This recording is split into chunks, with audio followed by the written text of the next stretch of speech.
Hello friends, my name is Lovell Tippett, this is Crackedglass Aquarium, and I just made this amazing piece of planted driftwood. You come on back and I'm going to show you exactly how I made it and all the elements used. But for now, would you ring that bell, subscribe, and like? Now come on back.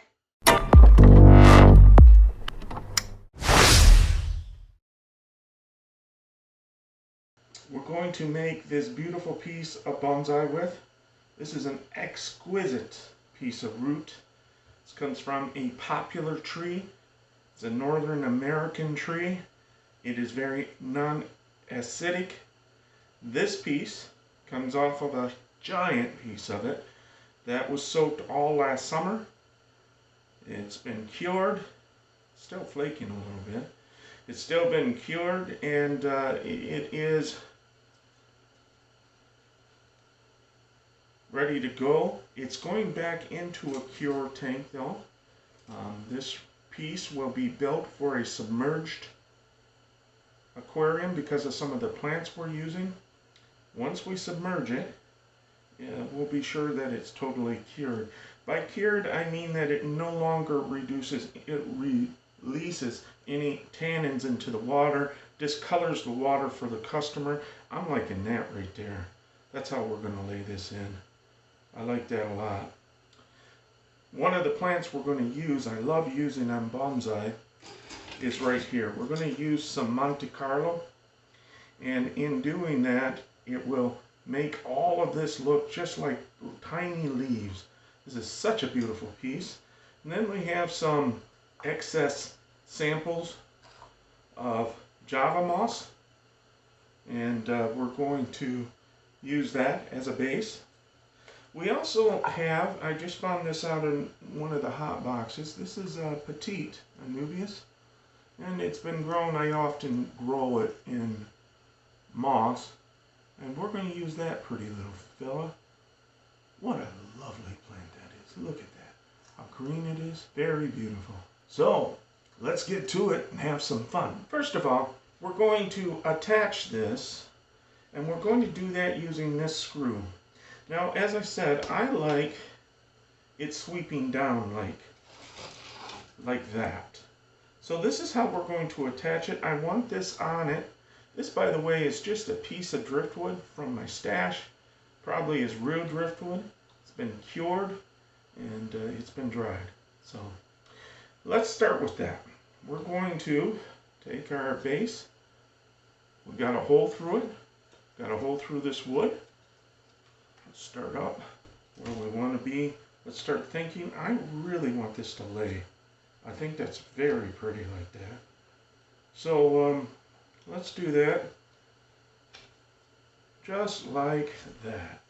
And this will be a beautiful. There we go. That is well attached and very beautiful. Now, what should we do with this limb? Should we ask it to come back here?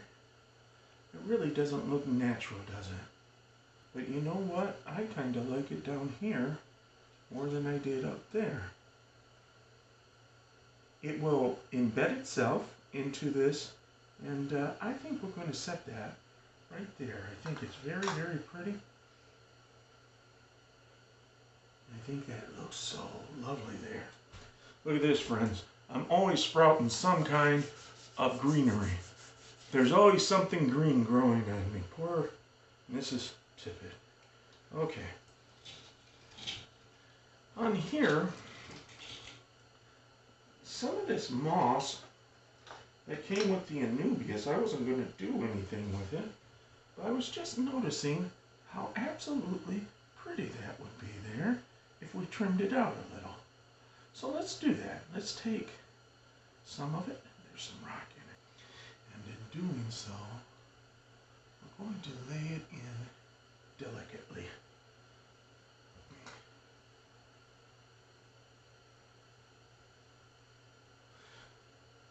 Java moss is an interesting plant. It came to the hobby later on. It was in the mid-'80s that I first found it. And Just a beautiful little plant, very easy to grow, very low light, beautiful plant. And what's fun about this plant, this whole piece, is this whole piece will be extremely gorgeous, but very, very low light, low tech. There's nothing about this that will be difficult. Okay, now I'm going to put some more moss around the Anubias. This is something about Anubias. It loves being in a bed of moss. I grow it that way all the time, and it just loves it. So, what do? We always give the plant what it wants. Why do we give the plant what it wants? Because the plant brings us happiness, brings us peace, brings us beauty, and all we have to do is treat it as it wants to be treated. And I like that. Now, there we go. Okay, this right here is trying to move on me. I'm going to let you glue up this. Now this piece that we're making here, we're going to actually show you the development of it over time. That's what my whole idea today is I want you to see how this develops. So we're going to keep revisiting this plant and seeing it develop. You'll see me cutting it back. You'll see the whole process. It takes several months for a piece to be ready. Cured, not just cured, but beautiful and presentable. Now here on this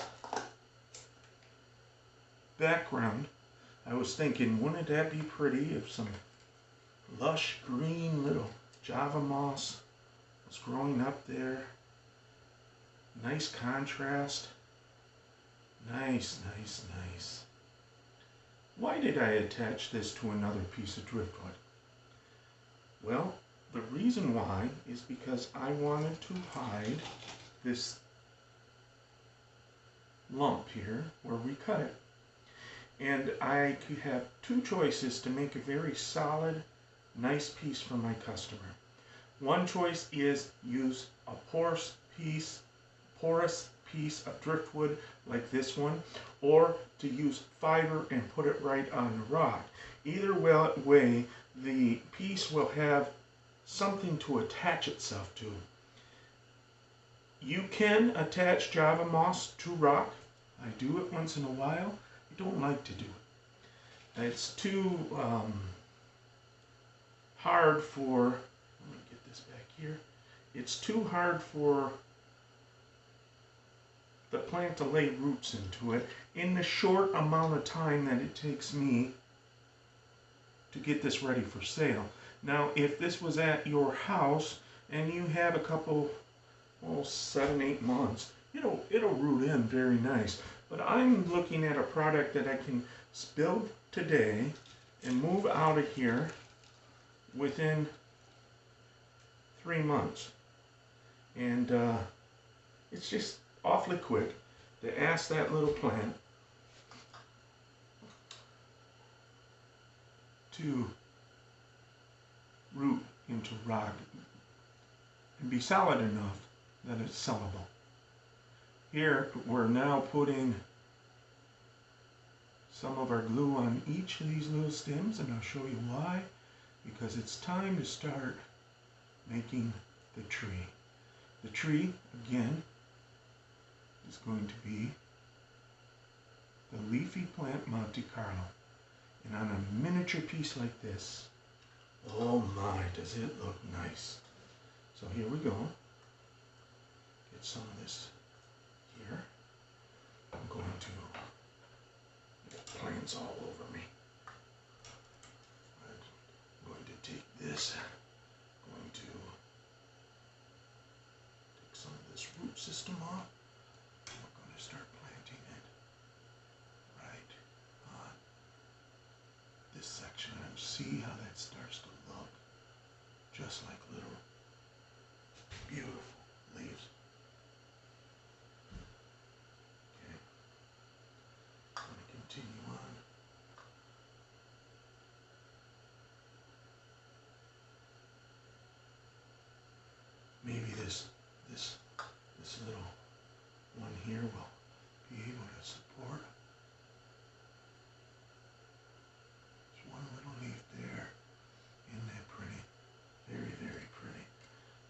this around so you can see it. Going to lay some more in here, and here.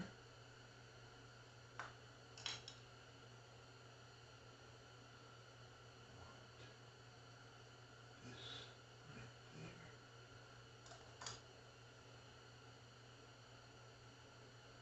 Monte Carlo is an interesting plant. It does not require tons of light, however, it does like its light. There's no two ways about that. You can't leave this in a dark aquarium. It prefers CO2. It will live without CO2. It works very well in an immersed state, meaning that you grow it outside of an aquarium, you grow it on a bed of dirt. I often will grow this, if I'm growing it in an immersed state, in peat moss. It likes a very acidic peat moss. But I also have saw others grow this in hydroponic balls, those little ceramic balls, which are inert rather, of any acid or alkaline, and they seem to grow very well. I have never tried it. I only know what I know.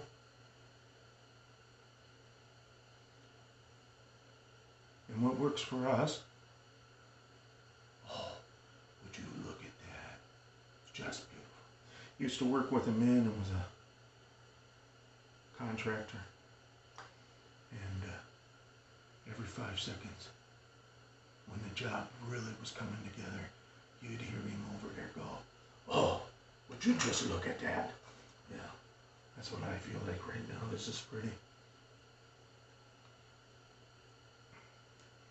Okay, I'm going to put a little more here, but not a lot. Just down on this point.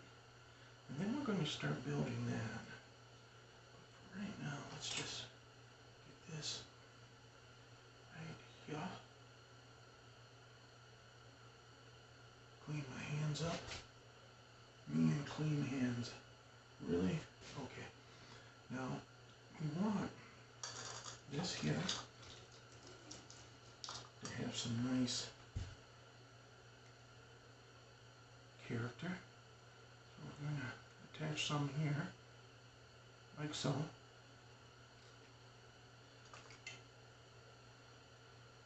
And voila. This down here. We're just going to get the tip of this.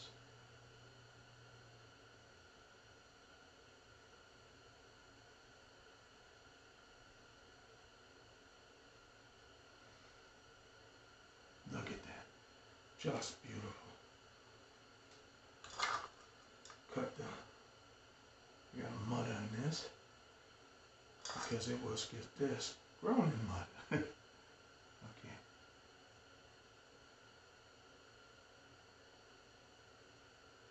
Put that right there. And I want some up here too.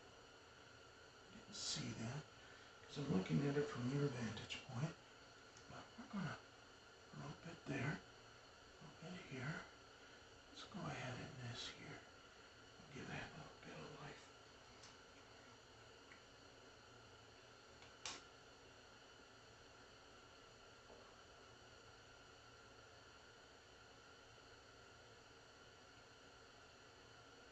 All right.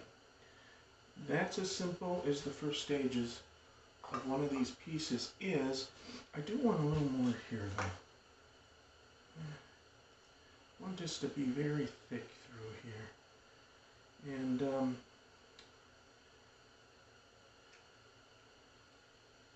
that's his first stage. Now this will go in an aquarium. We'll pull it again in 3 weeks to a month. Today is February 5th. So about the end of February, we'll pull this again, take a look at it, and trim her up and see what it means. But that's the fundamentals of it. The water it's going in Nothing special. I'm not going to put CO2 on it. I'm not going to put it under super strong light. I am going to, I'm not even caring much about the chemistry of the water, pH or anything like that. And we have hard water here. All this is very used to hard water. I'm just putting it in. I'm going to give it about a month, and we'll come back and we'll give it its first cutting, and that'll be another show, and then, or we'll do it at another show. And we'll just let you see how this develops, and it will be stunning when it is ready for market. All right, my friends, here she is. I got to get her back out into the aquarium, and she's dry now, the glue. It's ready to submerge, and we'll be back with another show in about 3 weeks or so, and we'll trim her up, and we'll show you the development of this beautiful piece of planted driftwood. Thank you so much for being with me on the show today. Bye-bye.